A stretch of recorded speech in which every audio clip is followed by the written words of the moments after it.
session. Apologies have been received from Deputies Maura Devine and Marie Sherlock.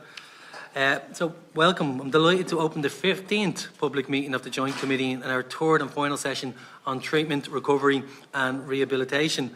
I want to welcome our witnesses today. Ms Kirsten Horsburgh, the CEO of the Scottish Drugs Forum. From Turas Counselling, Ms Nicki Jordan, Manager, Mr Alan Duff, Clinical Manager, and Mr Peter McKevitt, Chair of the Board of Management. From the European Network of People Who Use Drugs, Mr Leo Jeffries, Acting Executive Director, and Dr Richard Healy, Board Secretary.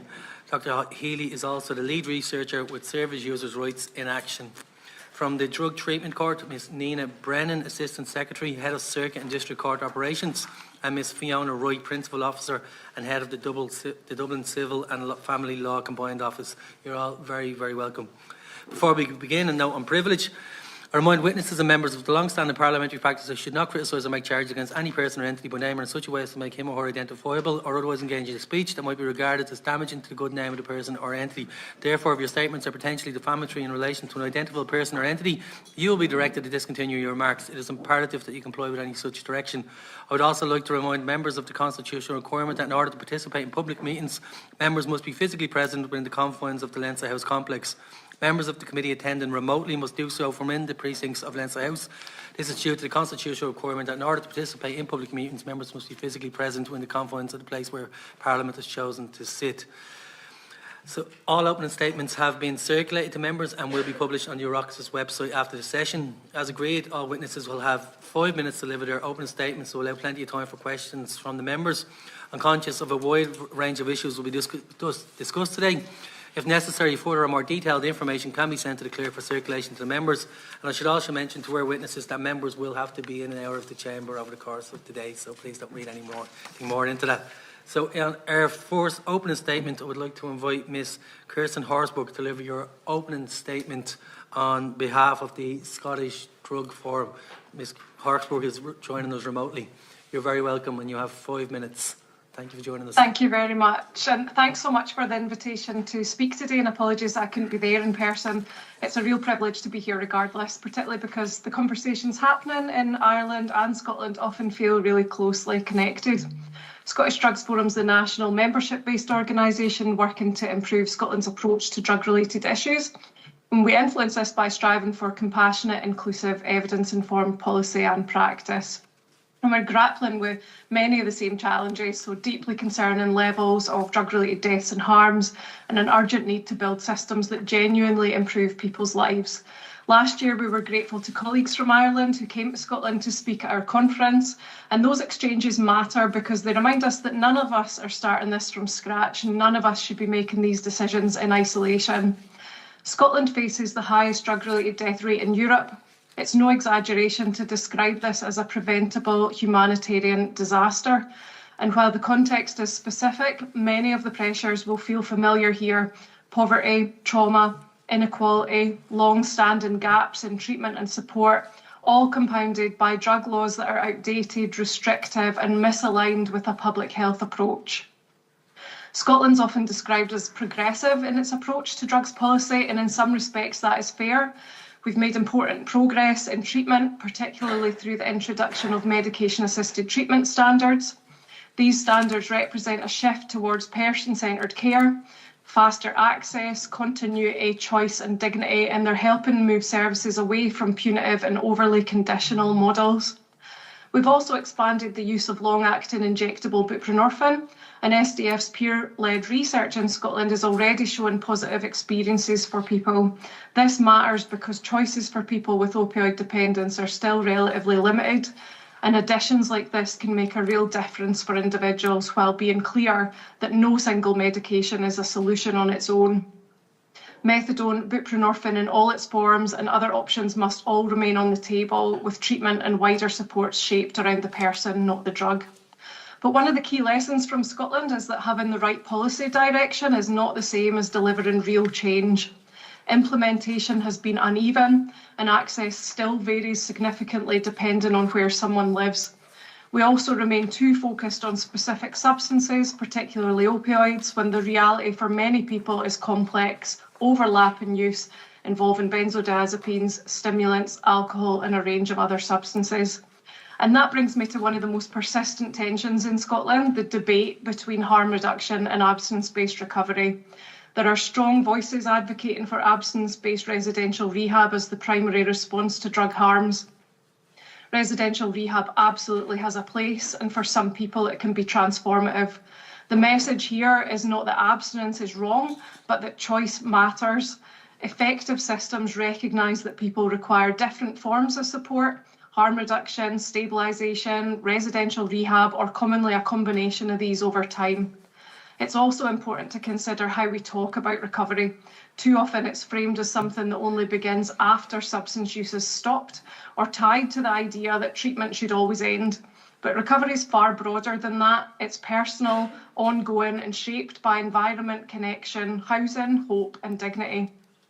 At SDF, we honour all forms of positive change and the communities that make it possible, whether that's through harm reduction, abstinence, or simply creating spaces where people feel they belong. Systems that force people into a single pathway based on ideology rather than need inevitably exclude those most at risk. And the same applies to treatment innovation. Scotland has one heroin-assisted treatment programme based in Glasgow.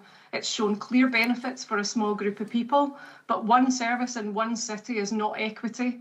If we're serious about treatment choice, then options like heroin-assisted treatment must be available based on need, not postcode. This is a broader pattern in Scotland. Many interventions that other countries might aspire to do exist, but at limited scale, after long delays and without consistent national access. Safer consumption facilities, drug check-in, stabilisation services and specialist prescribing all fall into this category. Successful drug policy must be holistic and human-centred. People do not experience problematic substance use separately from housing insecurity, mental ill health, trauma or poverty, yet too often systems are designed around substances, thresholds and service boundaries rather than around people's lives. Scotland's produced numerous task forces, strategies and reports, often all saying the same things. What's been missing is urgency, long-term commitment beyond political cycles and the courage to implement evidence at scale. Ireland has a real opportunity to learn from both Scotland's progress and its mistakes. In our manifesto at SDF, we have some key asks that are relevant to this discussion. Expand evidence-based harm reduction, including safer injecting and inhalation spaces, drug check-in, naloxone and flexible treatment that adapts to changing drug trends. Put people and rights first, embedding lived and living experience in decision-making and actively tackling stigma at every level. Support the workforce by ending short-term funding and prioritising staff well-being, retention and effective supervision. Commit to long-term prevention with cross-government action that tackles inequality and treats people who use substances as part of every policy area. And finally, decriminalise people, shifting from punishment to health-led responses that save lives and reduce harm. The exchanges between our two countries show how powerful shared learning can be. If Scotland's experiences teaches us anything, it's that good intentions are not enough. Systems must work for people as they are, not as we may wish them to be. Thank you. Kirsten, thank you so much for your contribution. I want to invite Ms. Nicki Jordan to deliver your opening statement on behalf of Turas Counselling. You're very welcome. Yeah, thank you, and thank you very much for the invitation to be here today. So I'm presenting today on behalf of Turas. We're a community-based addiction organisation in Dundalk. We've been operating for around 20 years, and at the moment we support around, that's the typo, and should be 500 individuals each year. And our successful services include key working group supports, recovery capital, we have a gambling specific programme, a GP-led community alcohol detox, and participation in the Loud Drug Court. We also run an innovative social care pathway for people with co-occurring addiction and mental health difficulties, delivered in collaboration with our local mental health team, which is funded by the HSE. And more recently, we are one of 6 organisations in Ireland involved in a EU-funded cross-border project to do with digital transformation in addiction service with a specific focus on dual diagnosis, and that's a recent addition. So in Turas, we understand addiction as primarily a survival response to trauma, and particularly developmental trauma. For many people, substance use has functioned as a way of coping with overwhelming or intolerable life circumstances. While substances may initially offer relief or escape, the relief is short-lived and comes at significant personal, social and health costs. So this understanding would inform our trauma-informed and person-centred approach. So I'm going to just focus on, a few things that are working well and what our challenges are, and then a few recommendations, because obviously the whole area of treatment, rehabilitation and recovery is so broad. So we have a skilled and experienced workforce, so we benefit from a highly skilled, motivated, well-educated and stable staff team, thankfully. Many staff have worked in addiction services for decades and they bring exceptional clinical and community knowledge. We actively promote continuous professional development, including training in areas such as EMDR, trauma-informed practice and any new and emerging interventions that we think would be helpful. We'll always try something. We place a strong emphasis on staff well-being, manageable caseloads and recognising that burnout is very much a reality. Responsiveness and local flexibility. We're a small community-embedded service where we can be highly responsive to emerging trends and local drug patterns, and we're able to collaborate with other partners. We see issues as they present at our door and we can adapt quickly. We can pilot new initiatives by just saying, yeah, okay, let's just try that. And this will allow services to develop organically without excessive layers of decision making. And this flexibility is a key strength of the community sector in general, and it is the path that a lot of our own services would have taken. And we also, I think, the continuum of care that we offer services to people from the, when they are in active addiction, that people present at different stages. Individuals arrive in the midst of active addiction and they receive motivational support, move into a day programme, and later they can engage in counselling where they can explore the underlying roots of their addiction. And importantly, we don't cap the number of counselling sessions, which allows people to engage in meaningful therapeutic work. And alongside this, our recovery capital programmes support people to build social connection, purpose and community. These programmes often remain a source of support long after formal treatment ends, and in our experience therapy alone isn't sufficient for people to sustain recovery. There needs to be far more than that. We've also been approved for a drug rehabilitation CE scheme, but our building is just so full at the moment that we can't actually take anything more on. And then the other thing is we recently started to train in somatic experiencing, which is a trauma-informed kind of nervous system response, because we are increasingly seeing that people in addiction live in a chronic state of fight, flight or freeze, and they have limited access to a felt sense of safety. So we have begun integrating somatic and nervous system informed approaches, working with the consultant, and we're considering now a pilot programme to help people with cocaine addiction, because cocaine has become a significant and growing issue, and we believe a body-based approach could be very helpful to impact the specific impact that cocaine has on the brain. And so what matters in harm reduction, recovery and rehabilitation? At the core of effective harm reduction, recovery and rehabilitation is that people feel valued, accepted and safe. Recovery is not linear. Setbacks are part of the process. The most important intervention is consistent, non-judgmental engagement, which involves being there when people struggle rather than withdrawing support. To do this well, services need strong leadership and governance, financial stability, safe and welcoming spaces, well-trained and supported staff, and national policy that clearly frames addiction as a health issue, not a criminal one. And then just to look at some of the challenges, obviously there's many, and I'm just focusing on these. So funding. And then we'll come back in and you can explore them forward. No problem. So funding obviously is a major issue, and getting funding at the end of the year to be spent in 3 months, and if we could get that earlier on, we could at least be more strategic about it. Governance, administrative burden, I think that's probably well documented already, and workforce sustainability. I mentioned already, we need to prioritise this. We need to prioritise it in national policy, because staff wellbeing at the end it should be at the core of any work in this area. And obviously the increasing complexity of addiction. Very few people nowadays present with one addiction. They'll either, drink and then they'll take cocaine, or they'll take cocaine and then they'll start gambling. So it's not maybe that clear cut. So then just some suggested recommendations. So to value and protect. Nicki, I'm sorry, we're Finished. a minute over. No But don't problem. worry, I promise you're going to have a whole okay. load more time. So Okay. make sure we get the witnesses. You'll get you back in. So I understand Mr. Leo Jeffries and Dr. Richard Healy, you're going to be sharing time. Yeah. Please take it away from the European Network of People Who Use Drugs.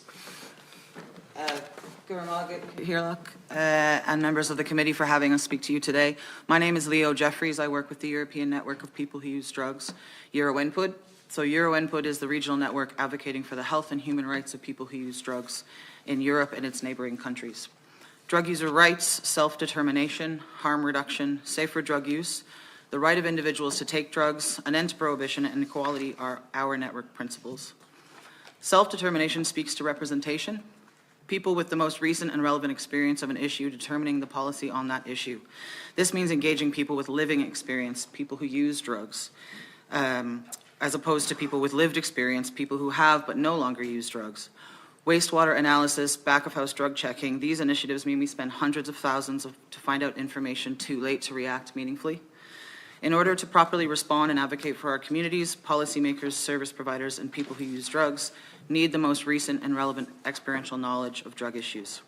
According to the 2024 and 2025 data from the HRB and the EUDA, cocaine and crack cocaine are one of the widest used illicit substances in the country, yet we hear no discussions of stimulant agonist treatment, nor any consultation with people who are in active use of cocaine or crack cocaine on the new drug strategy.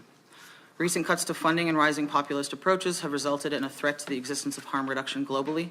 We must not see harm reduction abandoned in favor of abstinence-based recovery as the only treatment option. We must not prioritize people with lived experience over those with living experience, nor silo one from the other. We must look at full-spectrum harm reduction. In 2007, the Conservative government of Canada at the time removed harm reduction from the National Drug Strategy, and I don't think I need to explain what is happening there currently with the toxic drug poisoning. And I think we all know by now how history easily repeats itself if we do not learn from it. People who use drugs are full rights-bearing citizens, not criminals, not sick and not sad, but full human beings capable of their own initiative, integrity, and intelligence. To leave you with two asks: that the upcoming National Drug Strategy include the traditional pillars of drug policy, including harm reduction, and that the development of the strategy currently underway include a consultation with people with the most recent and relevant experience of crack cocaine use. As policymakers, you must be brave and inclusive. I want to thank you again and reiterate our willingness to work with you, and would like to pass to my colleague, Dr. Richard Healy, EuroNPUD Board Secretary and member of Service Users' Rights in Action. Thank you, Leo. Thank you, Leo. I'd just like to say first that I'm a member of EuroNPUD since 2021, and most of my work is predicated on OST, so methadone use. I'd also like to clarify what our ethos and values are as EuroNPUD.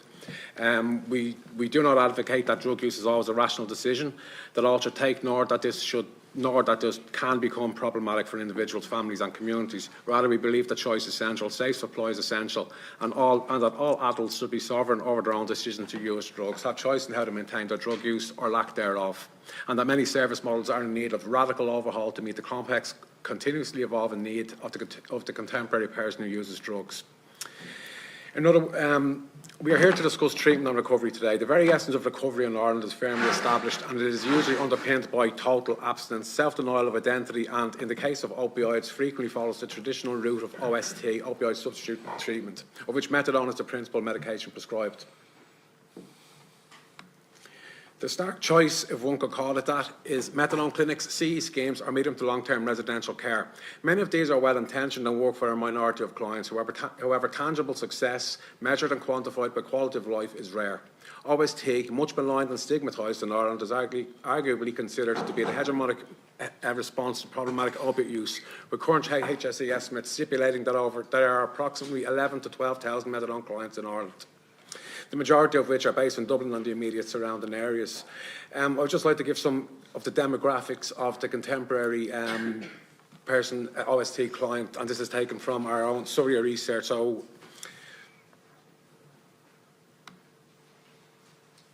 60% 66% are two-thirds are aged over 35 years, 49% are almost half are engaging with OST for over 10 years, 1/5 are using MMT for over 20 years, and 1 in 10 are for over 26 years. 83% are not engaging in education or employment. It's important to know here that I am not critiquing the amount of time that service users spend on methadone. What I am critiquing is that people are getting trapped in these long-term settings in which there is no low quality of life, poor reintegration, or we could say integration. Some of these people have never been integrated into contemporary society. SURIA research has consistently captured a life in which vulnerable people are regularly dehumanised, disempowered, and have arguably been forgotten by stakeholders who are responsible for their care. As Irish harm reduction services still fall short in the realisation of the highest attainable level of healthcare, our public health sector continues to hurt, punish and blame many service users who are homeless, have experienced trauma and struggle to navigate a world of frenetic competition in a cost of living crisis. They continue to do so cast a dark shadow over Irish society. For SURIA and EuroNPUD, the Citizens' Assembly on Drug Use in Ireland will be considered a failure if the plight of the Irish methadone service user continues to be overlooked. Again, I would like to thank the committee for inviting Leo and I here today, and given the extent of the issue, we urge you to consider the evidence-based points we may have. We will be more than happy to answer any questions you may have following any remaining contributions. Sorry, it was a really difficulty to get that in 2.5 minutes. I know it's impossible. Sorry, that's the challenge. But thank you so much, Dr. Healy. We now have Ms. Nina Brennan to deliver a statement on behalf of the Drug Treatment Court. Thanks. Good afternoon, Chairperson, members of the committee. I would like to thank the committee for the invitation to this meeting to discuss the Drug Treatment Court in Dublin in the context of your module on treatment, recovery and rehabilitation. My name is Nina Brennan and I am the head of the Circuit and District Court operations in the Court Service. And I'm joined by my colleague Fiona Wright. She's a Principal Officer and Head of the Dublin Combined Court Office. So responsibility for the Drug Treatment Court comes under our remit. So the Drug Treatment Court is presided over by a District Court judge, so it's currently Judge Patricia McNamara. As you're aware, the administration of justice is a matter for the judiciary. So in accordance with the constitutional independence of the judiciary and the provisions of the Court Service Act, the administration of justice is not a function of the Court Service. The Court Service is responsible for the management and administration of the courts. So this just means that I'm precluded from commenting on any matter relating to the exercise by a judge of his or her judicial functions. And I'm also precluded from commenting on matters of government policy. The Drug Treatment Court began its work in 2001 as an innovative pilot programme offering participants an alternative to custodial sentences. It provides supervised treatment, education and rehabilitation. The Court Service provides some useful information on the Drug Treatment Court on our website, courts.ie. So today I just really want to share some insights into the Drug Treatment Court. The justice sector is increasingly recognising that traditional punitive measures are ineffective for individuals struggling with substance abuse. Instead, a more trauma-informed, supportive approach like the Drug Treatment Court aims to address their needs and encourage rehabilitation. This alternative framework emphasises that engagement with the criminal justice system can provide pathways to recovery, education and health services, fostering hope for individuals and their families. The Drug Treatment Court has shown us that addressing drivers of criminal behaviour such as substance abuse can lead to transformative change. What we see is not just an individual facing charges, we see a complex story of struggle where the individual has had many challenges in their life, which has led them to be being brought before the courts. The support and guidance provided encouraged participants to write a new chapter in their lives. One of the notable aspects of it is the multidisciplinary approach. We have been fortunate to have a dedicated team led by presiding judges. Each has shown imagination and an interest in finding out about people taking part in the programme and what constitutes success for them. Our team is made up of the HSE and Garda Síochána, the Probation Service and the City of Dublin Educational Training Board, and as well as ourselves, the Court Service.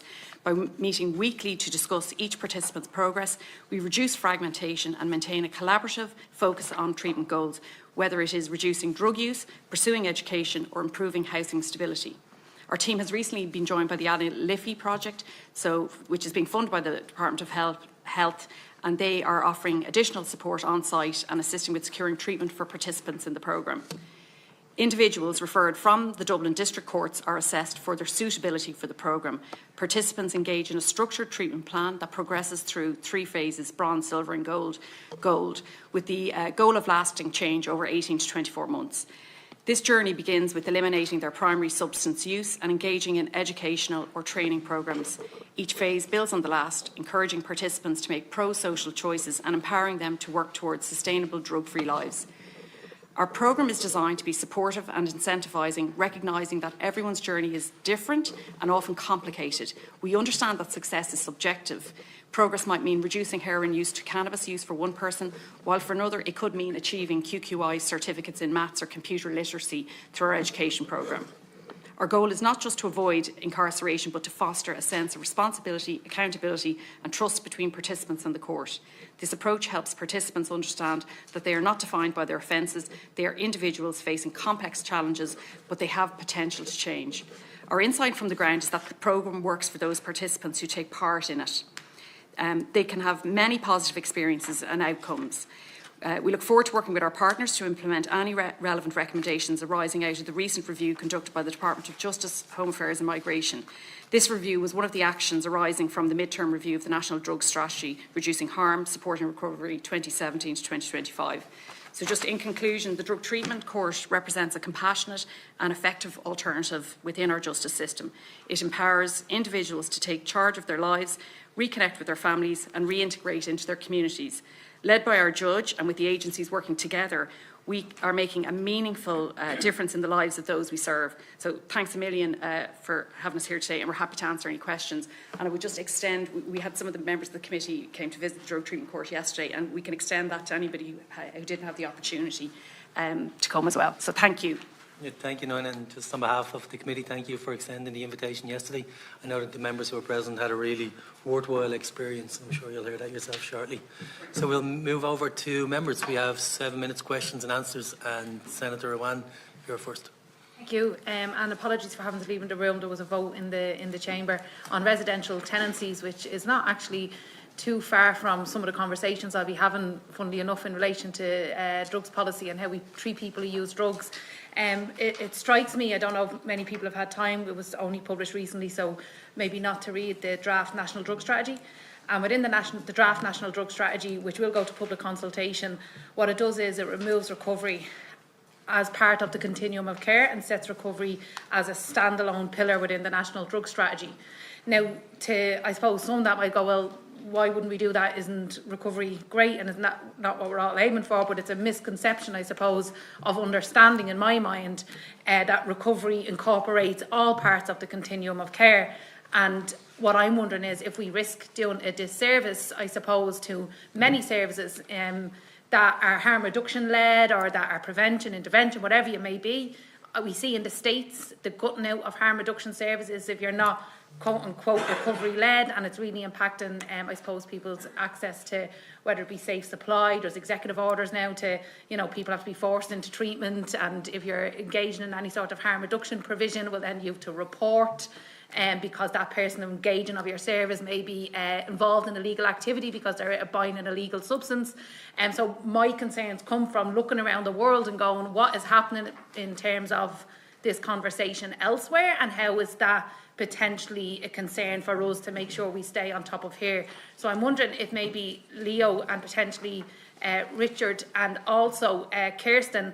Kirsten, I'm specifically aware maybe of the recovery agenda within Scotland, the Road to Recovery, I think it's called, and I'm wondering maybe if you can speak specifically to how that's working in Scotland, the impact it may be having, and if maybe Leo or Richie could speak to what recovery is and why it's important that we ensure the continuum of care is really protected within our own national drug strategy. And it's kind of an open question, so I'll leave it to you to answer how you want.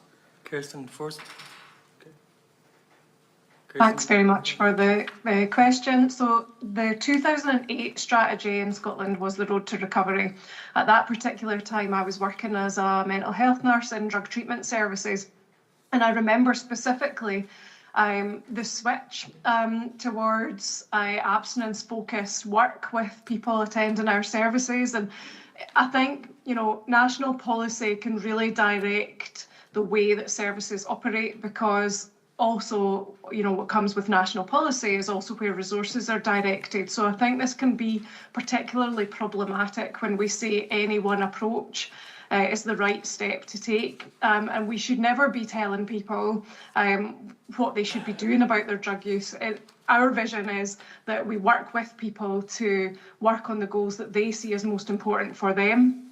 So we've moved away from that strategy now, and there has, with the recent national mission on drugs in Scotland, which is now concluding its 5th year, there has been much more of a focus around that holistic, whole person approach side of things. It has had a core of harm reduction at its focus, and that's been extremely positive, but it also recognises abstinence-based models as part of that whole picture for the person. So I think focusing in on any one approach is dangerous for strategy, it's dangerous for how funding streams are then applied, and it's dangerous for the messages then that services give out to people in their care.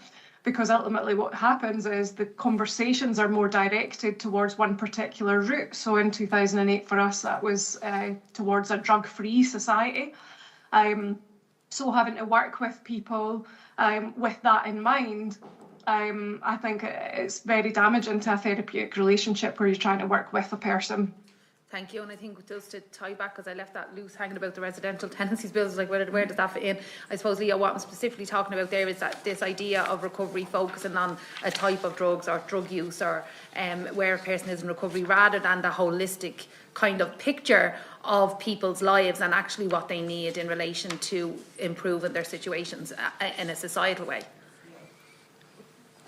Yeah, thank you. And I'll just echo what Kirsten was saying there. I think, you know, abstinence-based recovery must be seen as one part of a multi-tiered approach to the improvement of quality of life, and including the understanding that some citizens may not or may never be substance-free, but also looking at the drivers of that affect people, like poverty, like housing, and things that we are dealing with, and looking at improving those, and people who use drugs, their access to those services, like the right to health and informed, you know, health determined by the people who are accessing it.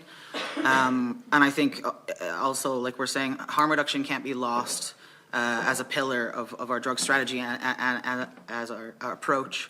I think we've fought for a very long time in this country for things like needle syringe programs, safer injecting, naloxone access, opiate agonist treatment, safer inhalation devices, supervised injection sites most recently. And, you know, we see how quickly those can be taken away, you know. So I think we have to really keep it at our core and really continue to fight for it. And the reason why I say this is because the draft strategy does obviously speak to those things, and it speaks to safe injection facilities, should say consumption sites. I don't think we should be putting in our new strategy safe injection facilities as a standalone thing. But what it does is, for me, is I'm worried it sets a warning tone for the future, that once we separate them out now, even though we might be still talking about the harm reduction stuff, if recovery is its own pillar, it's like it's this other destination or something that's separate to all the other stuff. So even though I just want to put on the record that it does mention harm reduction stuff in the strategy, it's just that for me it's a slippery slope to start pulling them apart in a sense. Thanks, David. I agree with my two colleagues. I think we have to ask ourselves, what does recovery mean? And we also need to unpack the common assumption that all drug users are the same and require the same treatment models. What does abstinence? And in Ireland, we ostensibly have a health-led approach to drug use that's underpinned by harm reduction.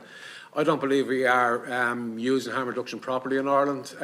It was introduced in the Rapid Report in 1996, if I remember correctly, and I still don't think we're doing it properly. If you go to a clinic, if you go into OST, it's all based around abstinence. It's all based around the test, and if that test is drug-free, I'll use the language they use, dirty or clean, but drug-free or has drugs in it, that's what your care is, and that's what they call rehabilitation. I wouldn't call it rehabilitation. I would call it coercive confinement. I would call it some model of control, all based towards abstinence and nothing else. So do I think it should be removed and set alone separately? Potentially, yes, because when we look at the raw statistics, I think it's 1 in 12 at every given time will achieve lifelong recovery. And when we're dealing with statistics like that, I think we have to look at the 11 that aren't. Okay, so we still have recovery avenues for people who want to take them, but we can't shove everyone down there. I heard you saying before, Lynn, we can't arrest our way out of this problem. We also can't shove people into rehabs out of this problem either. And we need to address the complex needs of different people in different ways and respond to changing trends in drug use and patterns. I'll just finish. A really good example is the crack cocaine epidemic right now. We weren't ready for it, and we don't know what to do. Really, Sorry thank you for- no, you're absolutely fine. And thank you, Senator Ryan. Senator Ryan. Thank you very much, Cahirlach, and you're all very welcome. And I'll probably just pick up on what Lynn was saying and actually what you just said yourself there on crack cocaine. Now, research from the British Columbia shows that stimulant antagonist therapy improved stability, functionality and reduced illicit use, even where abstinence wasn't achieved.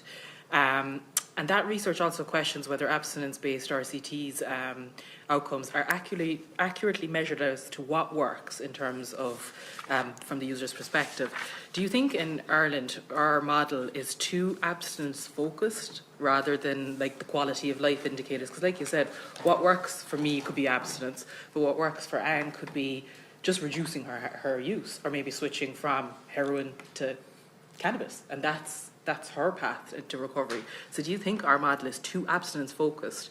Because you kind of touched on that in terms of recovery is the pillar, and that's the end goal for everybody apparently, but that doesn't always work. I wouldn't say it's too abstinence recovery. I'd say it's only abstinence focused, to be totally honest with you. In most cases, there is a few good examples of harm reduction in Ireland.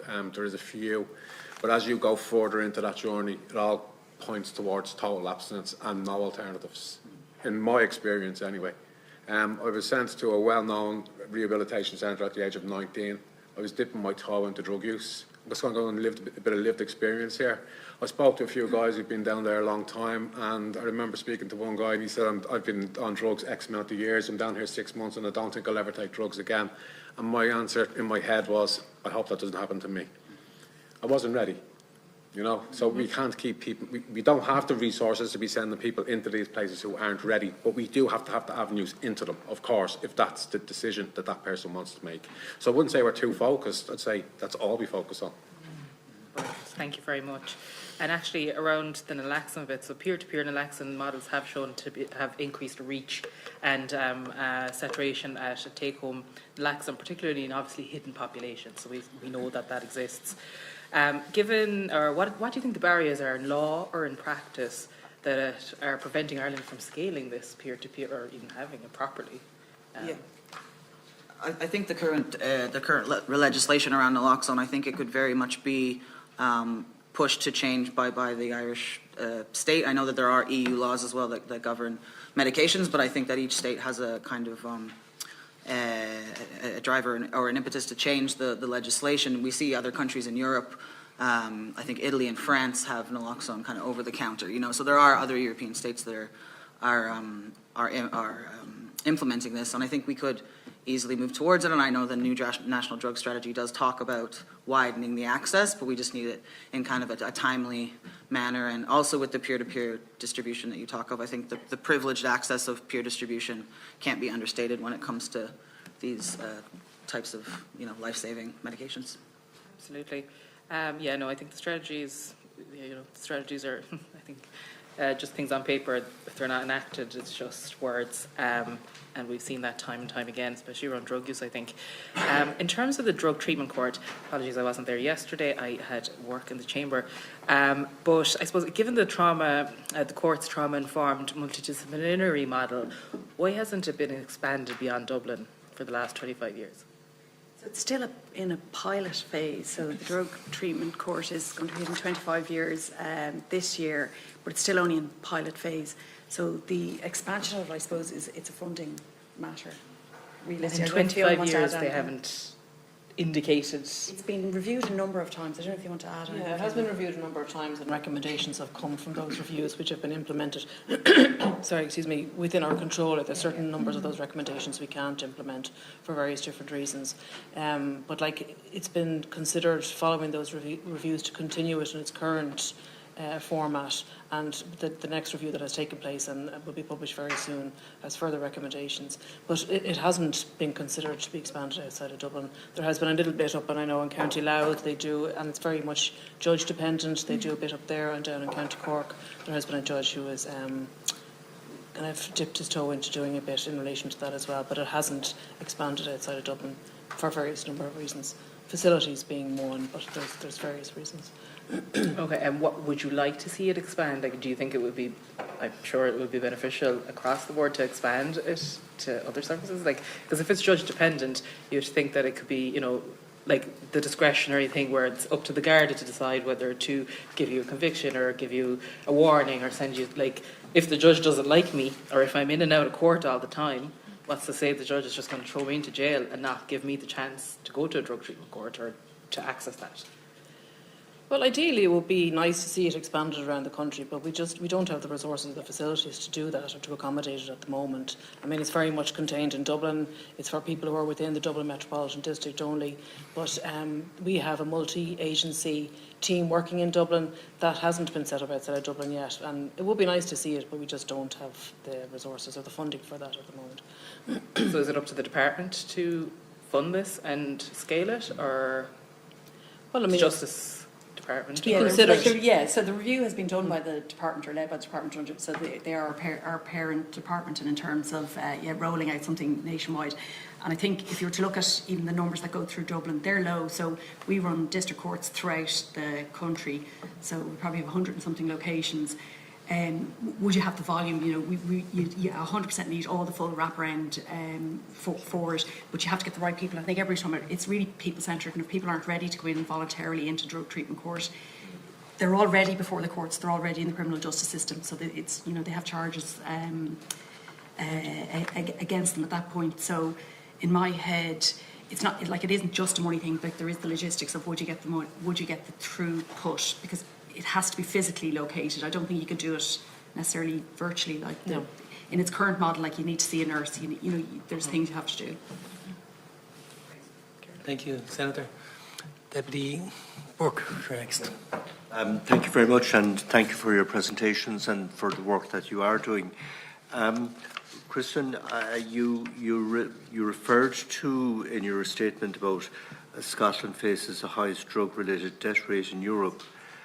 What is that over the last 3 years, the number of deaths, or you may not have the up-to-date figures, but say over the three-year time period that you have records for, and why would Scotland stand out? Because my understanding is that one of the reasons is that in a lot of European countries, they don't necessarily record the cause of death where it's involving drugs, and therefore we may be getting a distorted view as a result. Thanks for your question. So since 1996, when recording of similar deaths started in Scotland, and remember that these are overdose deaths only that we're recording, over 18,000 people have lost their lives to preventable and accidental overdose deaths. Every year for the last few years, there's been over 1,000 people. And I think your comment around tip of the iceberg is relevant, because whilst these deaths are overdose deaths only, we are not recording deaths from bloodborne viruses, infections, other health-related conditions that are drug-related. So the ones that we're recording are preventable overdose deaths, which is very shocking in itself. And you know, we've described this in Scotland as a public health emergency. I think one of the things that we have in Ireland is we have very much a similar system for recording deaths. You know, we have a coroner system, the same as what you have in Scotland, whereas other European countries don't have the same system. For instance, I understand that in Germany, say someone is found dead on the side of the street, that there isn't necessarily an investigation as to what the cause of death was, as long as it's clearly they're clearly satisfied that it wasn't as a result of an assault or as a result of, you know, where someone was, there was a third party involved in causing the death. And that's my understanding. So therefore, you know, while you were saying that Scotland has the highest drug-related death rate, it may not necessarily be correct in overall terms, and I think it's because of the system both in Ireland and Scotland. It's not on the table. I think it's Can I just comment on that? The stats that are there is that real people have died, so it's not about us Senator having a Ryan. better recording system. I didn't interfere with you now. But I'm Ryan, saying you'll the have a numbers chance in to come back Ireland in. and the numbers in Scotland are very real, if not an underestimation. So I'm saying the comparison's not to be made that, oh well, we're just good at recording. Like, Can Senator Ryan, I have time back? Deputy Burke, you can have your sorry, I'm time. just, Yes. it's But I think Just it's important Deputy Burke, take your information time. Deputy about, Burke. you know, we have that a we're death. great at recording. No, no, We Senator still Ryan. have those deaths. no, I'm saying. Okay, we're not going to talk to each other in the chat. Just make Sorry. sure that we have. Deputy Burke, could you direct your questions to the witness? information is about across Europe. We have a death rate across Europe as well. That's the point I'm trying to make. Secondly, just in relation to Scotland, the policy in Scotland is very proactive as regards assisting people. And, is there other areas highlighted that you would prefer to have delivered at this stage that haven't been delivered and which would be helpful in order to reducing down that death rate?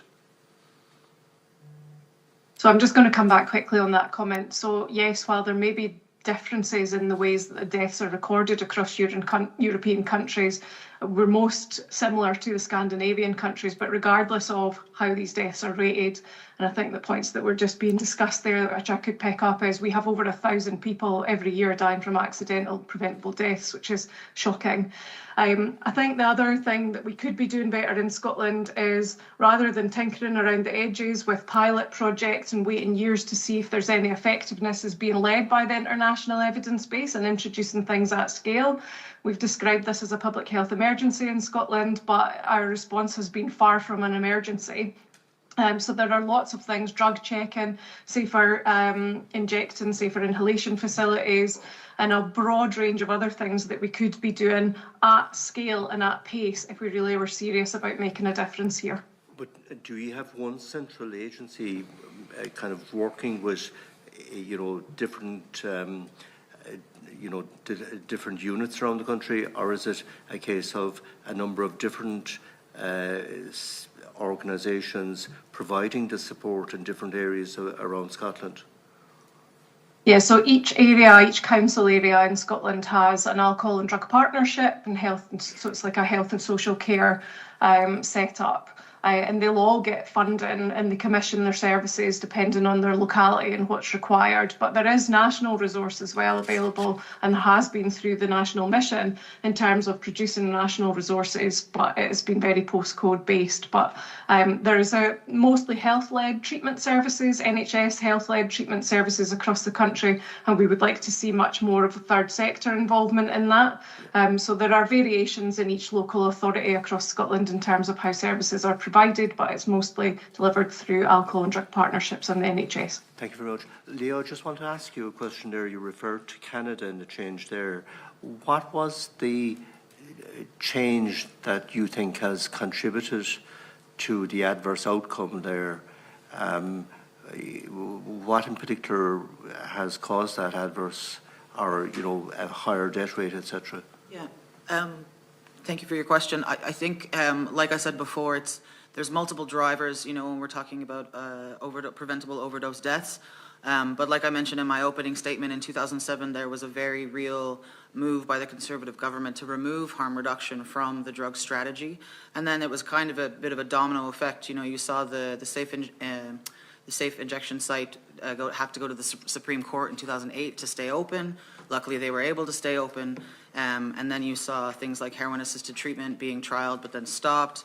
So you see all these kinds of harm reduction initiatives try to get off the ground but then are kind of shut down. And 2007 is almost 20 years ago, and they are in Canada now.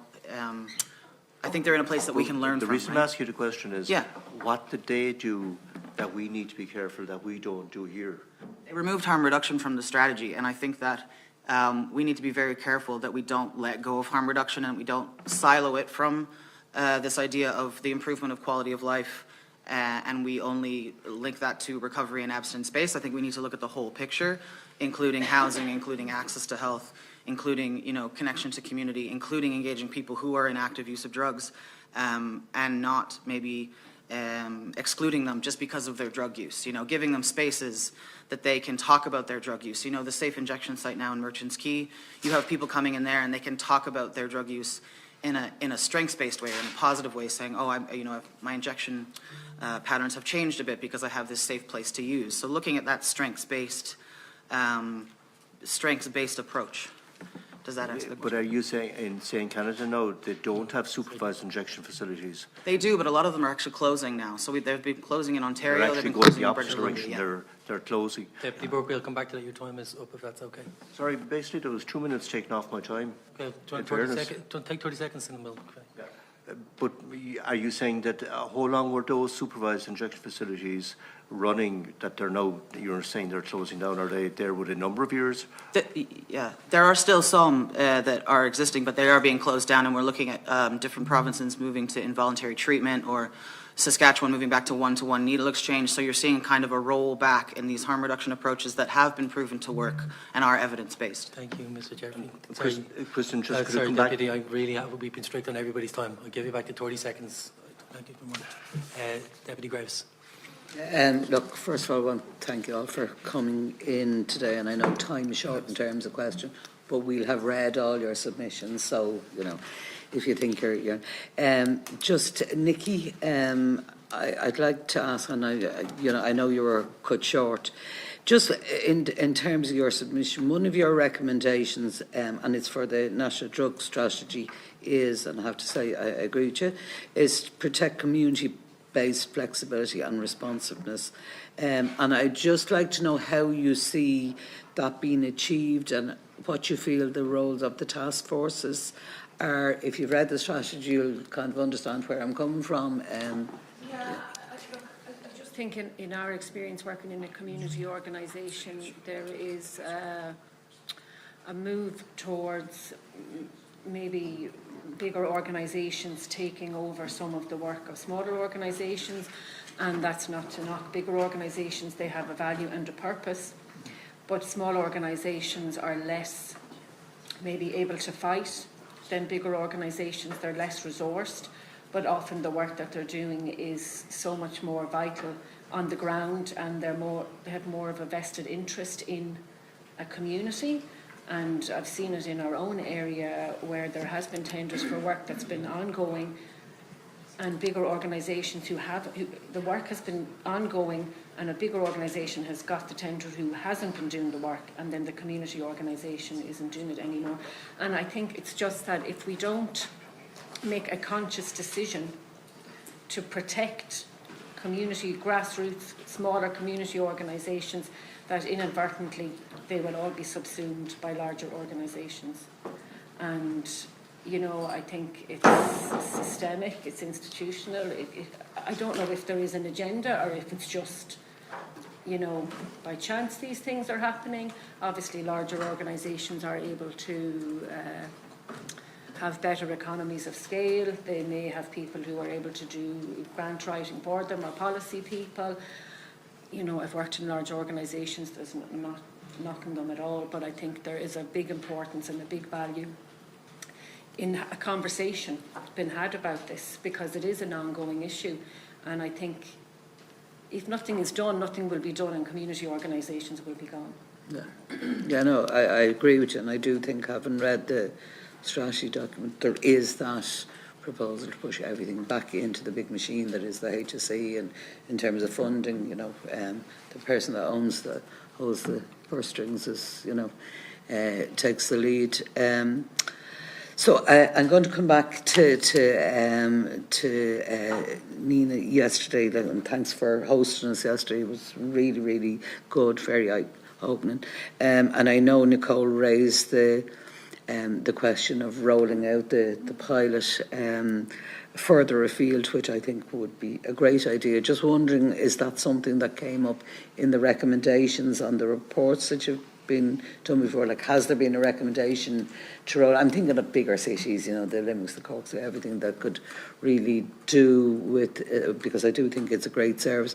And then secondly, in terms of the gender, and I know I raised this yesterday when I was talking to you, and but when we were actually in the court, it was predominantly all men. So I was just wondering, is it a case that women don't opt to either plead guilty and get access to the program, or don't tie into the program for some reason, or is it just that there's more men going through the court system than women? Is that it?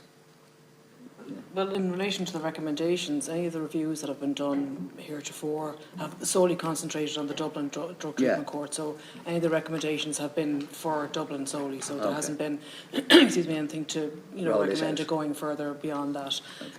Hopefully, the new review that's taken place, there may be something in that, but again, it's multi-agency and multi-department involvement. So it'll have to be a joint mission, going forward to that. In relation to the gender-based, I mean, yes, yesterday unfortunately was predominantly male in the afternoon. There were women at the morning's list, and I think one lady actually graduated. As it happened, we missed that. She was supposed to have been there in the afternoon, but unfortunately came in the morning. But the supports are there for women. I think my colleague mentioned to you yesterday, there's more opportunity for women to come along and get involved in the drug treatment court because there's more opportunity for them to lead a family life and to support their children, support their family while they're involved in the drug treatment programme. So from that point of view, it's very beneficial for women and for women to be involved. Okay, and thanks for that. Leo and Richard, either or. I'm very interested to hear you talking about, people with not just living experience being involved in, the processes that impact on people. So if you were to look at the likes of, the National Drug Strategy, delivery of service, etc., how would you see people with, living experience be involved and having an impact on those services? I don't think we should be involved only. I think we should be central to the entire process, to be perfectly honest with you. I certainly wouldn't get involved in making recommendations for any strategy that I wasn't well informed on. I'm not saying that people who are in the process aren't well intentioned, but the training is poor. In particular, again, I'll go back to my own expertise, OST. I've spoken to doctors who have told me they've been trained poorly. So why are these people writing strategies about our lives? So we shouldn't just be consulted. We should be central to the entire process. That would be my thinking on it anyway. So if you were to look at, for example, the drug strategy, which is kind of topical at the moment, how would you see somebody, with living experience having oversight of that process rather than just through a consultation process? I think it has to do with maybe looking at the parts of the strategy and going back to what I was saying about self-determination. So, if we're looking at a part of the strategy that talks about abstinence-based recovery, getting somebody who has gone through that process to feed into that part of the consultation. If we're talking about a safe inhalation space or a drug consumption space, somebody who is in active use, so the most recent and relevant experience of the issue. And I mean, the way that you can do that is engaging people by their strengths, but also in spaces like I was saying, the safe injection site. People feel open and okay to talk about being in active use. So maybe in the safe injection site, you have people doing a safer injecting training, to become trainers, to become peer trainers. And by that, they're given a bit of motivation and empowerment to speak in front of other people, to use their expertise as a power, and in that way, people can get training to be parts of these consultations, If you read Paul Butler's book, where he traces the sociological history of our response to drug use, in the 80s they did peer-led, they trained drug users to speak to other drug users, and it worked remarkably well. I'm not sure why it was removed, but it worked remarkably well, and this is in the 1980s, so we're talking 50 years ago. And if you look at a lot of the community-based services, that's how they grew. Do you know what I mean? They grew from people living that experience, and and that's why they're so important, because I don't think people realise that we're prescribing methadone in Ireland since 1969 in Jervis Street, so over 50 years, so the progression that we've made, I think, really needs to be questioned. Again, I'm speaking directly to OST here, which is something I've researched for 15 years, so that's what I'd be speaking about. So 1969, Jervis Street Hospital was when we first started. And just, if I can come back in just to go on record and what your point about community-based organizations and funding and this risk of kind of centralization, I think where we engage with people with active experience or who are most, at the coalface or on the ground front line is in these community-based services, because those are the services that are creating relationships with people and that you walk in the door and you see a friendly face. And I think that we need to be fostering these community-led and community-based organizations and their funding and really enshrining them in the... And just to add to that point as well, just saying in relation to recovery capital. So recovery capital is where people are able to engage in extra activities beyond the therapeutic support. Recovery capital is something that's very, very important in the community as well. So within that community, if you're grassroots within that community, it's from that recovery capital can be built. And we've seen it within our organisation time and time again, where people have come into the service, they're actively using, they're really, really struggling, not sure where to go, but they come on board, they go through the therapeutic process, and within that therapeutic process, following on from that, they decide that they want to give back, they want to become a volunteer, they want to become a staff member, and they want to grow. And that's the grassroots that I believe is so important within the community. Gurmagat, Mr. Duff, and thank you, Deputy Graves. It's just you're over time, and I'm conscious Deputy O'Muraku has been waiting. Fibre B, I was only too delighted. I always like when a chair shows an element of flexibility, you know. Look, well, to Fulcher there, I'd really thank Nina, Fiona and the rest of the team in the sense I think it was really worthwhile getting to the drug treatment court, and I get the idea that on some level you're looking on, you know, on what are people's lives, but I don't think if only that I saw it and heard it, and in fairness I couldn't commend the judge anymore in relation to what looked to me like caring, like being utterly humane and a real engagement with those who are obviously going through not exactly a perfect set of circumstances, and you could quite easily have been written off and just a regular court system kicked in, and then on that basis, you know, you're stuck in the criminal justice system, and on it goes, and whatever about abstinence and, you know, perfect settings of recovery, I'd say we wouldn't even be necessarily looking at anything from a harm reduction point of view or anything like that. But it's very Irish in the sense that we're talking about a 25-year pilot project, right? Well, I think that just says it all. I think it's fair to say, look, a number of you said it, look, we have enough evidence in relation to what works and delivery on scale, and we're not doing it. If I could just get you very quickly to give a review of yourselves, because obviously, right, you know, I saw a number, I think it was 1,774 referrals, and then 107 through to what do you call it, the gold? Yeah. All right. Now, I get it. We don't necessarily need, you know, it's not always going to be a Hollywood story and everyone's starting in a different place and ending in a different place. But it's a case of, if what I'm really asking is make the arguments in relation to what I saw, even from a numbers point of view, and then it's making sure, the big thing I thought is, you could probably do with a hell of a lot more resources, but the reason you're getting by is because there aren't enough referrals in, and then beyond that, it's what's already been said, we need to expand this throughout the state. Just goes without saying. I'll start, and then I think Fiona will come in.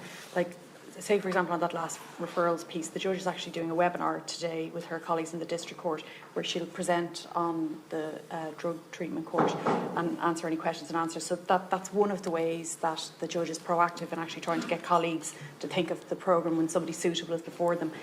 I just think when you listen to all the colleagues, people have to be ready for it, and you can kind of see there's different people at different points of their lives who may get referred. And you're right, like, you know, if over the 25 years, there's only 1,774 people have ever been referred to the court at all in Dublin. So then when we talk about expanding that out nationwide, and I'm going to pick, say, Letterkenny up in Donegal, much smaller population of people, so you'd have to know what would that look like there. And again, if you're saying to them, no, you actually to be referred, you're going to have to come to, I don't know, a centre somewhere else, it makes it very difficult. But you've already spoken about as well an ad hoc sort of scenario happening in places like Louth and obviously Dundalk and Drogheda would be big enough for this. So we just need to see that happen. And we'll take about the corporate in particular. That was an individual judge, and he is now retired. And he had a focus because this is something that meant to him, and how he referred people for treatment rather than sending them to prison. So, like, those things are the administration of justice. They are decisions of courts. So you were just asking about that what I'm calling throughput, which sounds horrible because we're talking about humans, but the 1,774, you're right, to the perfect gold standard has only translated into 107 people, and we have a few people at the moment who are nearly there or, you know, getting towards it. But I'd like to think you saw when you were in the room that it does make a difference to those individuals, and it mightn't be perfect. and it might get a perfect result or a gold star result for everybody, but there will be interventions that will have made a difference. And then for those people who maybe it has been truly transformational, for some people it has really made a huge difference.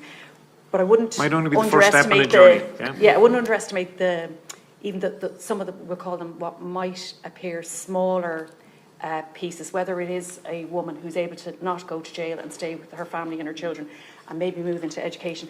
You know, for people who may be getting a QQI level education cert and, you know, maybe making decisions about maybe doing some work or different things like that. I think there is certainly value in it, but this isn't a large scale, even the pilot itself over the 25 years, no, it hasn't been large scale. But again, you're talking about people who are before the courts and they have to be suitable, and we've a set of eligibility requirements, so you have to meet all of those as well, and then you have to want to do it. So, like, nobody can be forced to interact with the programme in its current state. So I don't know, Fiona, if you'd like to add anything to that. No, I just think there's a lot of focus sometimes on the statistics, and the statistics are their numbers, but in behind those numbers there's people, as you've seen, and like people may not complete the individual phases, but they've achieved a huge amount by even getting involved in the programme in the first instance.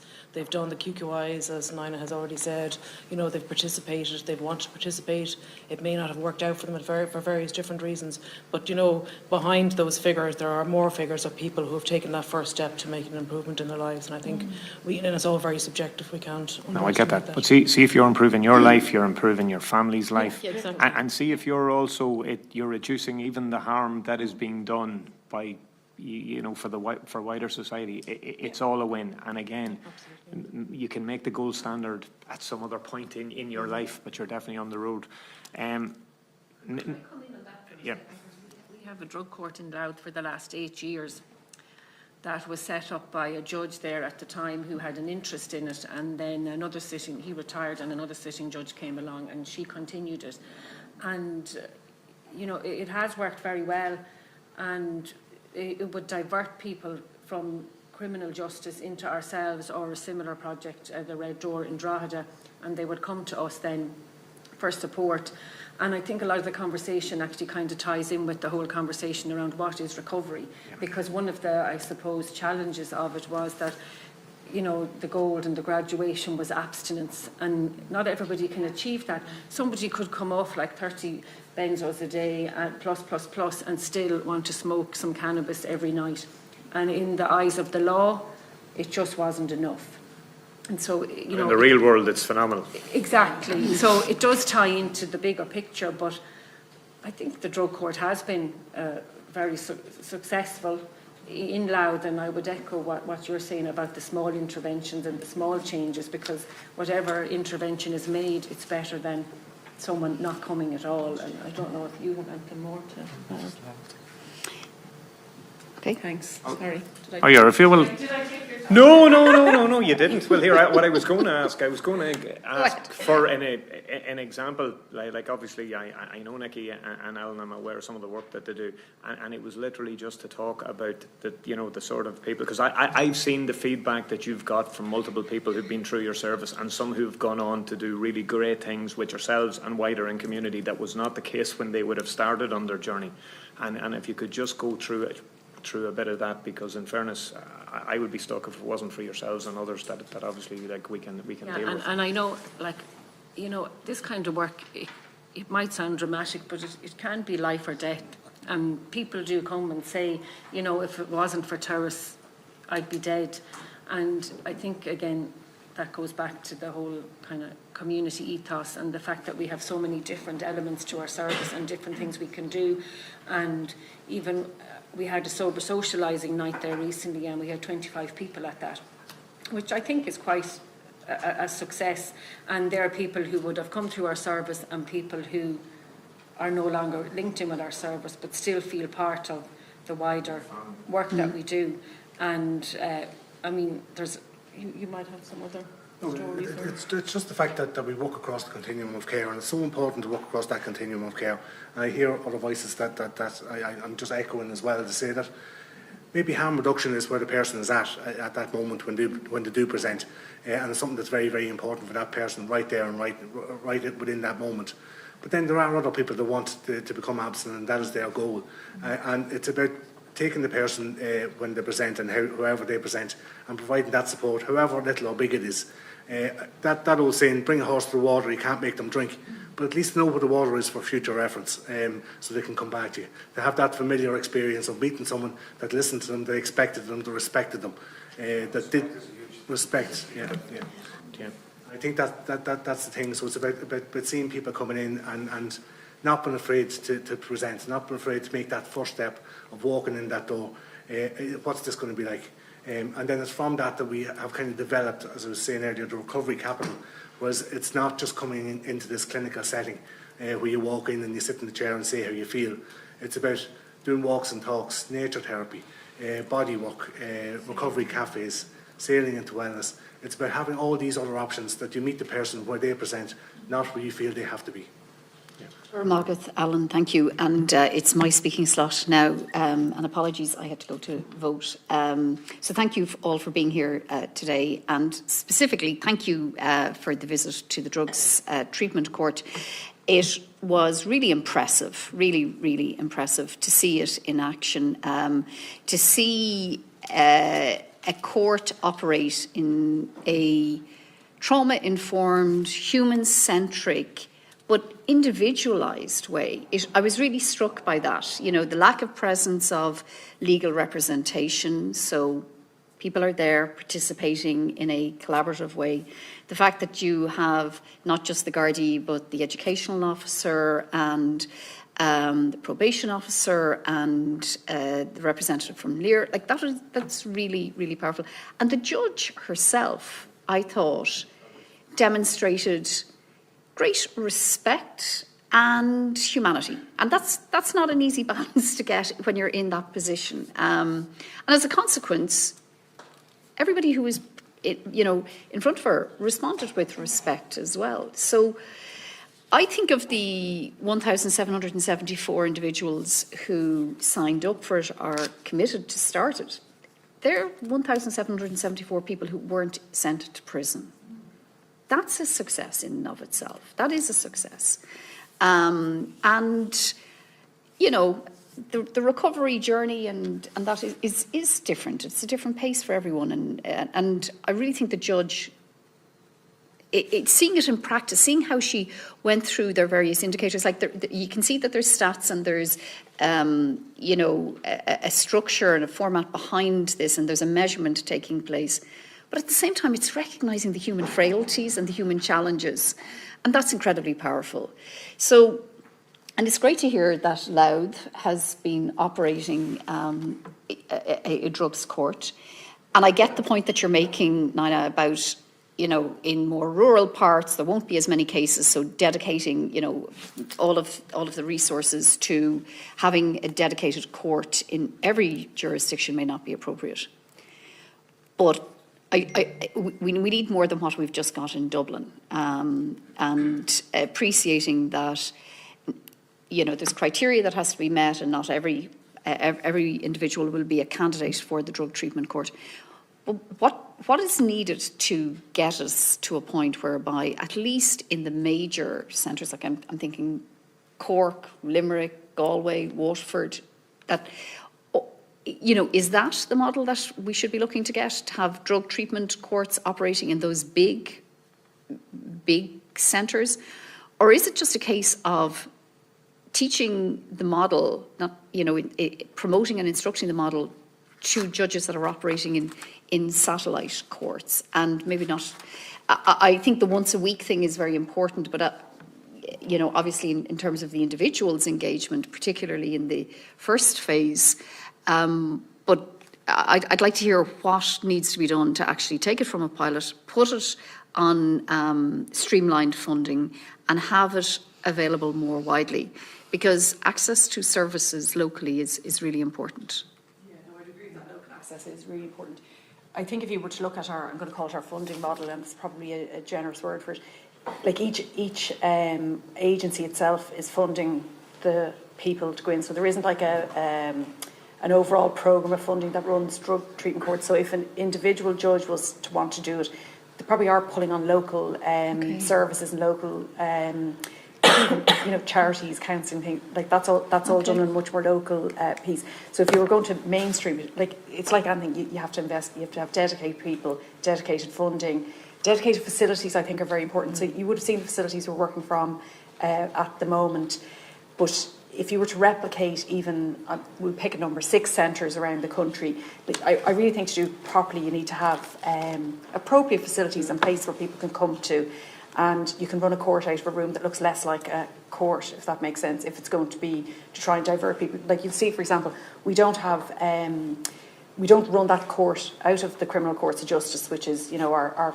flagship in Dublin where we run criminal cases, and it is to take it away from it. So I think I don't know that you'd necessarily want it in the courthouses, which I'm sure is what's happening in Louth, if you're taking it out of that. But again, you can see from the operation system, it still is a court, and it's presided by a judge, and it's it's court supervised. And is it at the judge's discretion whether or not to operate it? So I suppose it was a pilot programme that was put in place. So it was actually the Minister for Justice did a working group back in the 1990s. So it was probably John O'Donoghue when he was Minister for Justice back in between 97 and 99 or something. Yeah, they did work on it. So it was established on a pilot basis. And you'll sort of see, I think we put it in the note, there has been a number of reviews over the years, but nothing so it's effectively running in Dublin, but still on a pilot basis. So what would a not pilot look like in terms of would it need underpinning? So it's not just money. Like there's nothing stopping the Oireachtas putting rules in place that says every whatever that comes before court should be diverted into this first, But so that's what we mean about judge discretion. This is something that is the referral is another judge referring, so you can ask for it, but that judge has to refer it, then it has to come into our judge in the drug treatment court, and she has to look at the eligibility and see is this person somebody who meets that eligibility. So I don't know if you've anything. But I'm just thinking of if there's a young person in Cork, for example, and they're arrested, but if they were in Dublin, they'd be a candidate for the drugs treatment court, but in Cork, a judge can't refer them because there's no court to refer them to. Yeah. Exactly. Yeah. So how do we unblock that? Or who is is that a decision of the Department of Justice? Is it a decision of the judges? So how do I put it this way? It's a district court. Okay. So we're calling it the drug treatment court, and it's what it's called on the pilot basis. But it is the district court, so it operates within the current. So the district court is a court that is established by legislation. So so its legislation is required. Yeah. Now you could have the legislation, but I think if you wanted to run it in the way you would want to run it, you'd have to back it with funding. But that's not just court service. So we're the administrator, it's the multi-agency, But you'd probably as well, if you're going to run something like that nationally, you'd want somebody leading on it, like that it's their day job to deliver this nationwide. Sure. So that's all comes down to funding, and they're policy decisions for government, and if law is needed for it, it's a matter for the Oireachtas to do that. I suppose we certainly are not funded to say, right, we'll do a few more pilots and we'll roll things out. At that level, it's just there's no line in our. That's fine. That answers my question. Yeah, that's what I wanted to get to. And I suppose the thing that really struck me is that not only is it person-centred, it has to be way more effective for everyone else who's working with that case to be in the one room with the judge and the individual. And there's an objective review of what has happened from between last week and this week. How are you progressing? That's good. That's not so good. Okay, you can do better here. You're doing great.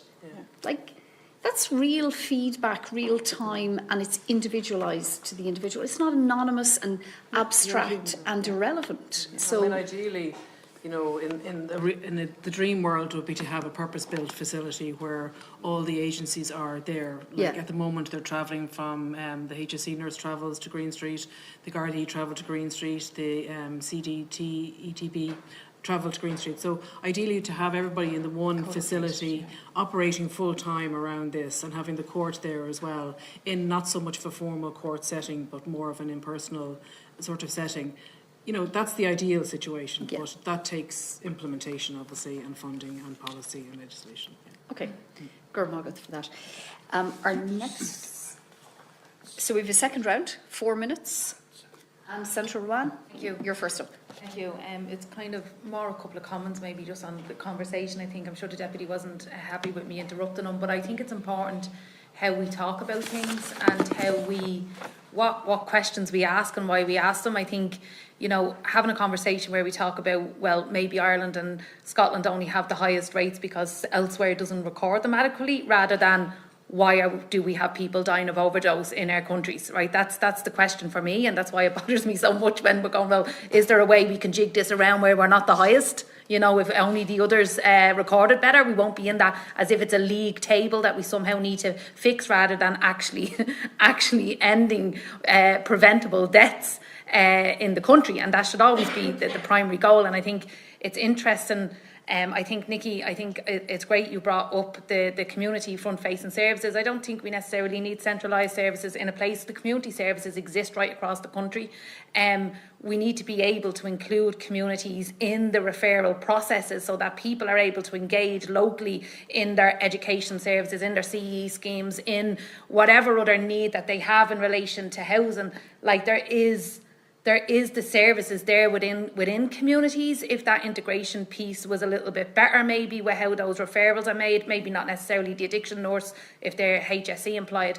But I think the reason why I point that out is, you know, the new health regions model that's written into the National Drug Strategy is extremely, extremely problematic for community work in this country.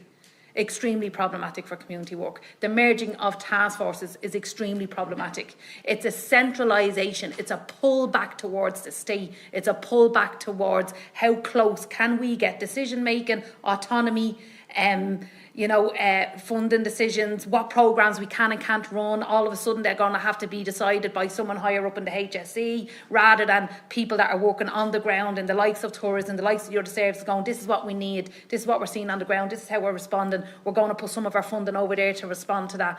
And I just think that, like, as a committee or even as individual politicians, we need to probably take that more seriously in understanding the role of community work for people and their lives.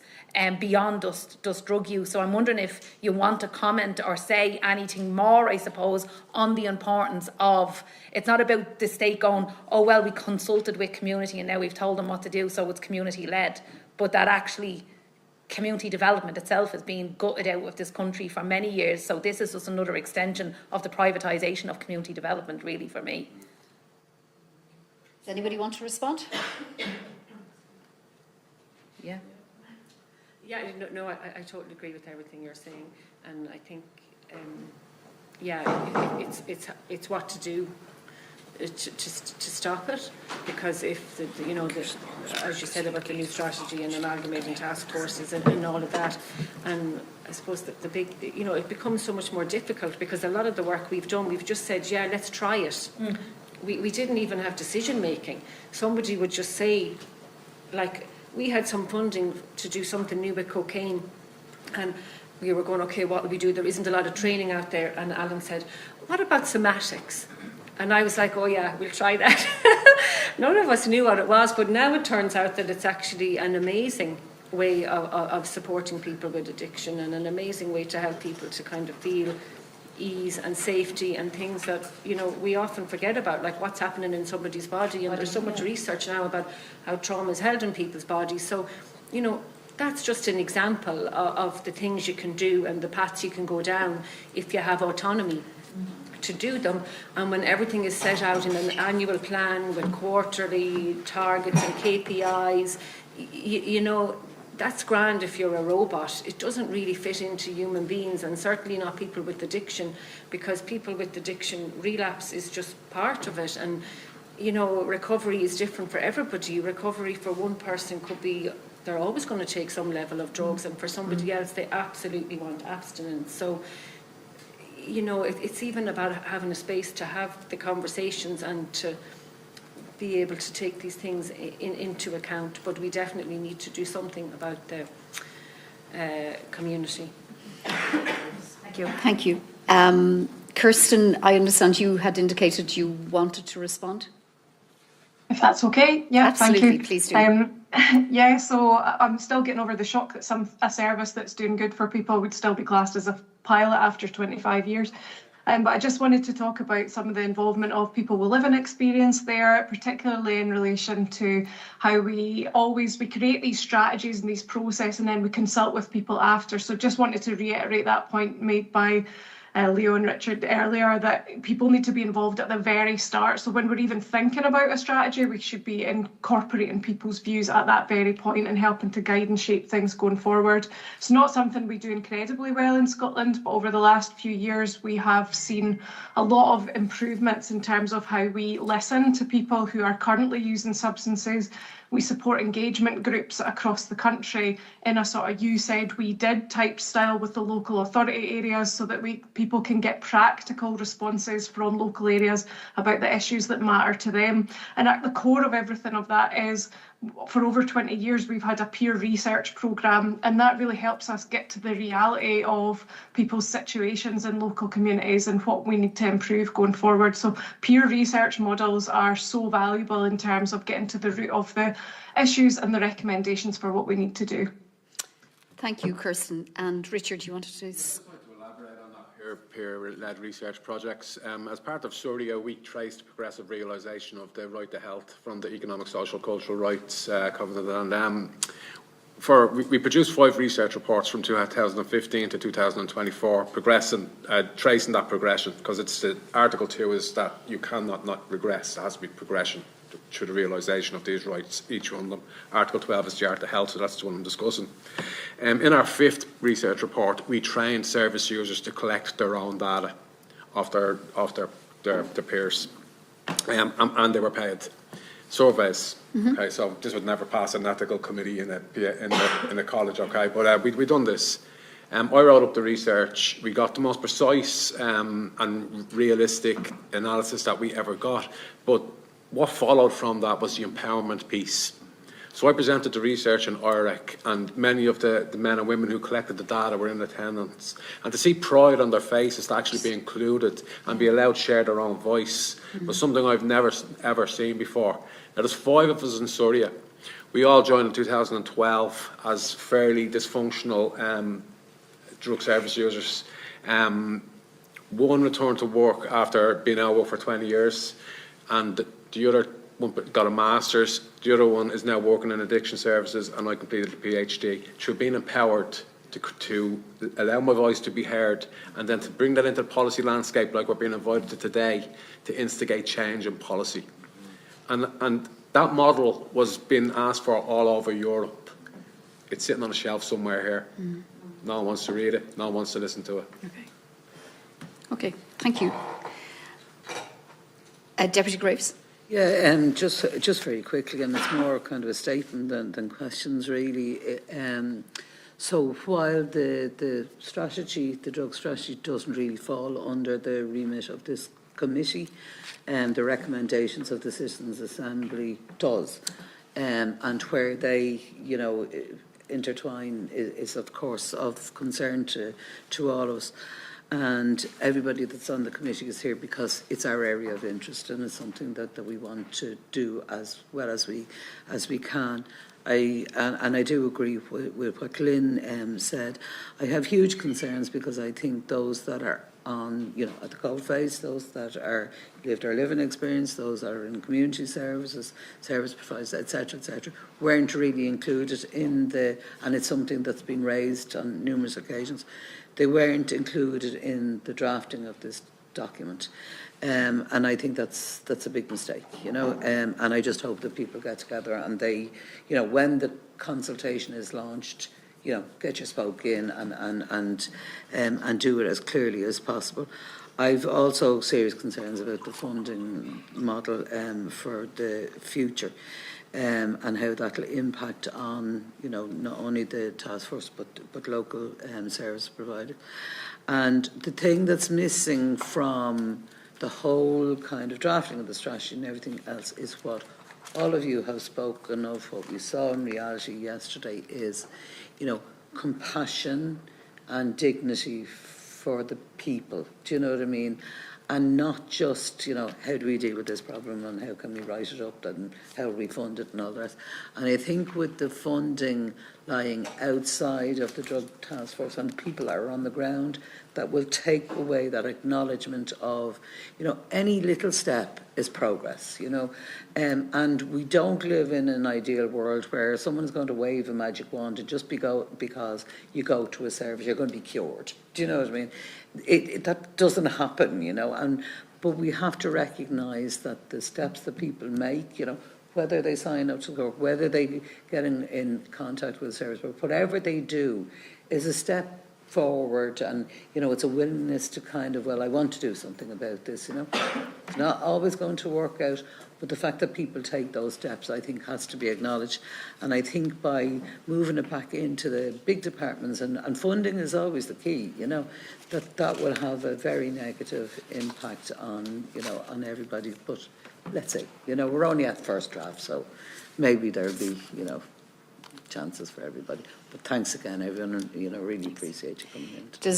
Do you want to make any further remarks, Deputy? Oh yeah, I've never refused a microphone in my life. No, look here. Right. First of all, I'd reiterate what everyone has said. Like, the big fear in relation to the national drug strategy is obviously the hollowing out of the community section and and sector. And I think it's fair to say, Nicki summed it up in relation to what has been happening long before they started drafting the national drug strategy. And then the big fear, I suppose, where you say drugs are everywhere and therefore that you don't see what you need, which is even more concentrated resources, particularly in those areas of absolute deprivation, where drug taking and drug use and the impact of drug crime has is far more impactful sometimes than what happens with the middle classes and those that have money. Not to take away, there will always be individual really, really bad cases, but it's a very different thing.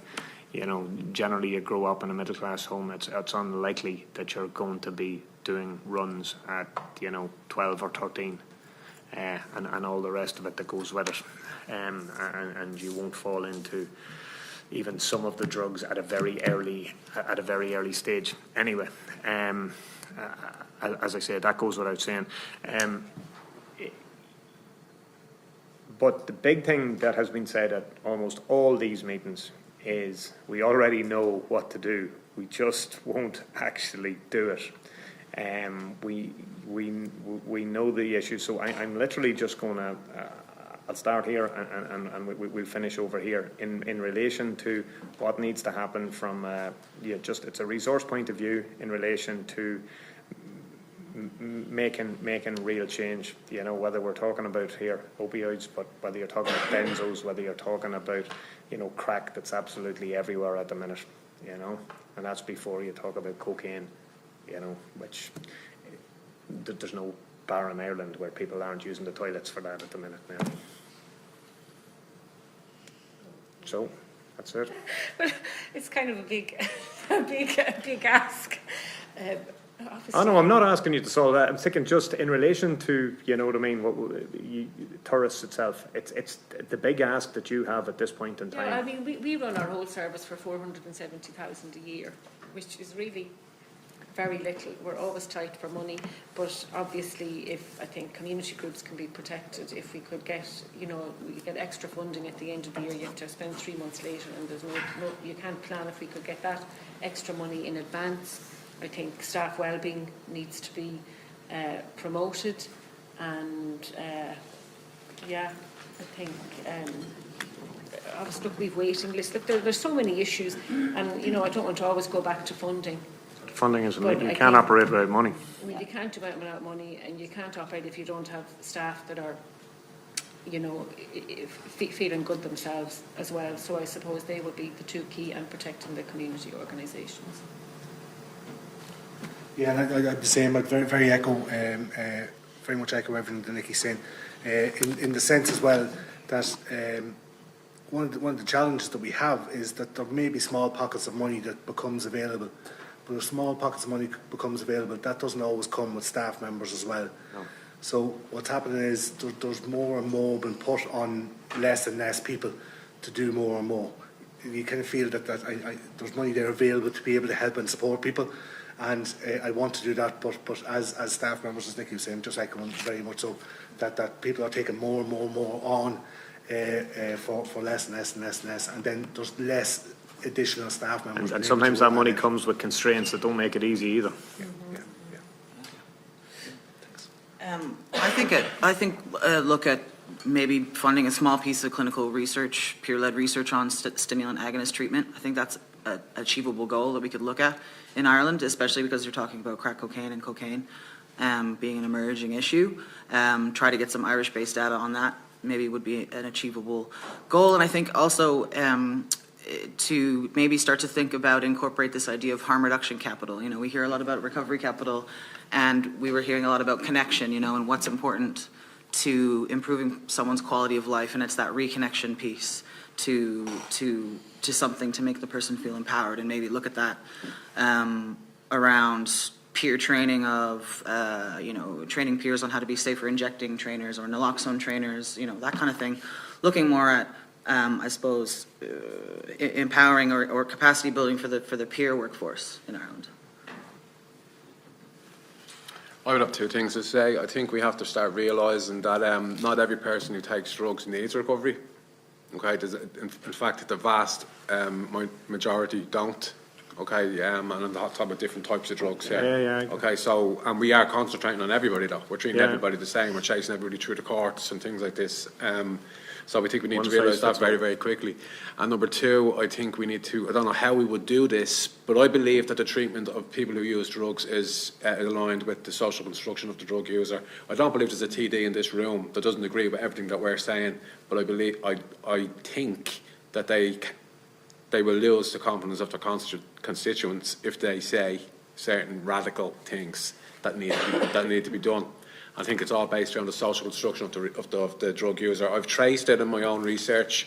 I've done a genealogy of the responses from the state to drug users and the social construction of the drug user at the time, and they all line up. And we all had simplistic ways to deal with this years ago, or means, but here, what's been done by the state at the minute isn't working, I think it's fair to say. Yeah.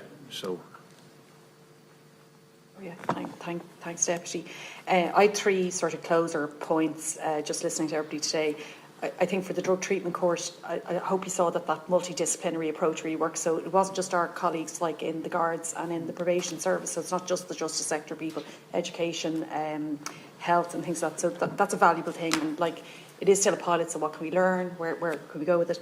The second thing I'd say is... could we move it beyond pilot, I think, would be a fair ask. Yeah, mainstream it. The second thing I'd say is around the person-centred approach. So I hope you saw like that humane approach, including from the judge. Like, it is about the individuals.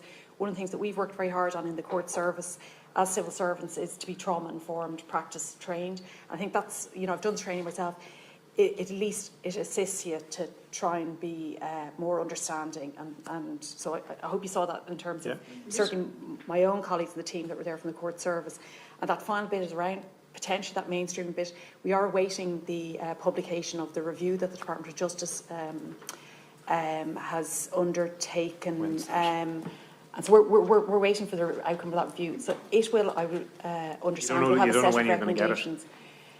Soon, we understand, yeah. But I think the last time I was before the committee, you know, we were talking about that review still. So that was in the 23 to 24, I think it was, action plan under the National Drug Strategy. So the normal thing with recommendations being made is, you know, then it's a matter for our parent department, the minister, or whoever else to, you know, tell us the next steps. And, you know, our job then is to carry out those steps. So we look forward to working with the department and our partners to take forward any of the recommendations that come out. Thank you. Fiona?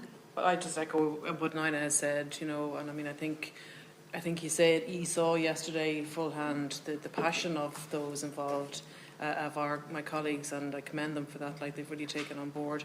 And just to, you know, point out that that's only a very, very small part of their job. You know, they're managers in other areas within the court service. It's a minuscule part of their job. And you've spoken about and questioned about the expansion of the court. Obviously, it comes back to funding and policy, and that's a huge issue. And we would love to be able to support whatever comes of the review and the follow-up actions from that. So it's a key thing. Thank you very much. Can we go to Kirsten? And I know I have absolutely... Absolutely, yes, you have absolutely. I think we'll forget about the time in relation Kirsten, to the... go ahead. That's okay, thank you. Yeah, we outlined our 5 key asks in our in my opening statement for our manifesto. We have an election year in Scotland, but it sounds from the discussion that a lot of the points are relevant to Ireland too. I guess just to reiterate that we should be ensuring that our systems meet people unconditionally where they're at, not where any person, service or government expects or wants them to be, and ensuring that any drug laws are not restricting us realising a public health response to all of this. Thanks. Thank you, Kirsten, and thank you for joining us. On that basis, it just falls to me to conclude the meeting and our engagement this afternoon. I want to sincerely thank you on behalf of the committee. Apologies that there's only Deputy O'Murchu and myself at this point, but the others have, there's the Dála sitting. Quality over quantity, is that what? That's it, that's it. But sincerely thank you for your participation here today. The drug strategy, as was mentioned, we don't have a specific remit. We have a very significant interest in it. But more importantly, you all will have an opportunity to have your say on it when it goes in public consultation. And we're expecting that to take place before the end of this month, but certainly over the coming 2 months. So really would encourage you all to make a submission yourselves and also to use your networks to encourage others to make a submission. And we greatly appreciate your contribution to us. And we will seek, actually, just in terms of the review, that was one of my questions. So we will look for an update from the department on that review. But we have taken on board all of your contributions and sincerely thank you. So on that basis, the meeting is now adjourned until the 19th of February at 12:30 p.m. Gormagat.